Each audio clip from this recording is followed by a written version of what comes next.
At first, it was shock. Immediately after it was dispensed, I caught it. Looking back, Al Carter regrets the day he gave the wrong medication to a 12-year-old. Completely and profusely apologized. After calling the family, he said they returned to the pharmacy to get the right antibiotic medication, and it turned out okay.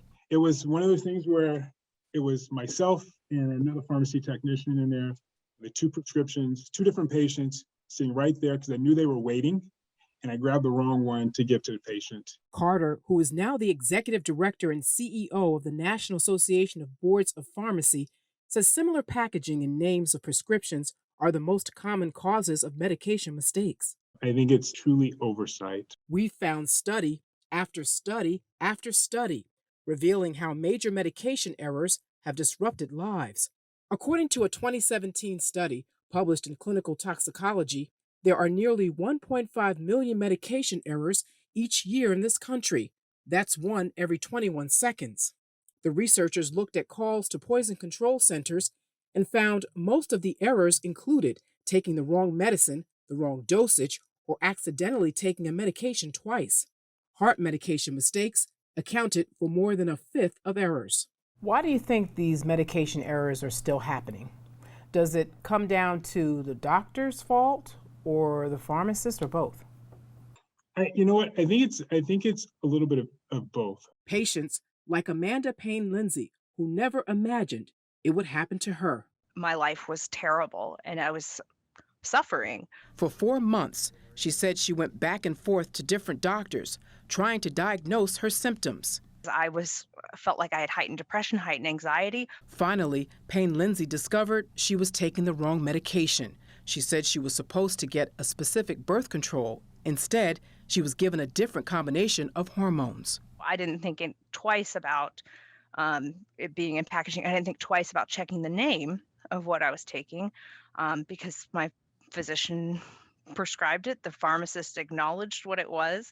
Payne Lindsay said she started feeling better after she stopped taking that medication and was prescribed a new one. She filed a claim with the hospital and received this response from its insurance company confirming the mistake. I had no reason to really question that it was even wrong, especially within the hospital system that owns the pharmacy. So you're thinking communication's real tip-top here. According to the study of Poison Control Center data, reports of medication errors doubled between 2000 and 2012. Carter is currently working with the state pharmacy boards nationwide to evaluate the working conditions of its pharmacists and the cause of prescription errors.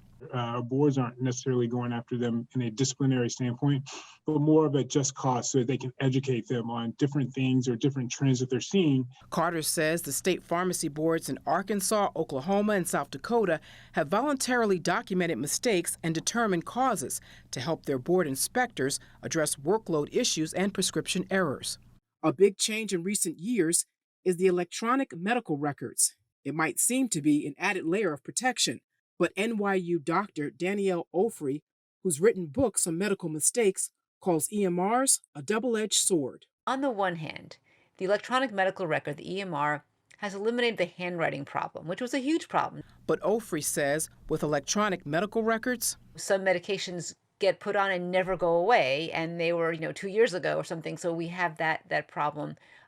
Duplicate medications, it's easy to happen. She argues EMRs could become a liability because doctors are alerted about every medication prescribed for the patient. For example, I had a patient who was 65 and I got a warning about lactation, thinking the chance of my 65-year-old patient getting pregnant and breastfeeding is very small, but we're being flooded by a forest of maybe not less important things and we're missing the important ones, which wouldn't happen with the paper chart. Now, researchers at the Mayo Clinic say, know your medications and the possible side effects. Don't hesitate to ask questions or share concerns with your doctor. Keep an updated list of all of your medications. Save the information sheets that come with your medications. Use the same pharmacy for all of your medications. And when you pick up a prescription, make sure it's the one your doctor ordered. Important advice that Amanda Payne Lindsay will keep in mind for the future. I will just always double check and triple check what my medications are. It could have ended up very bad.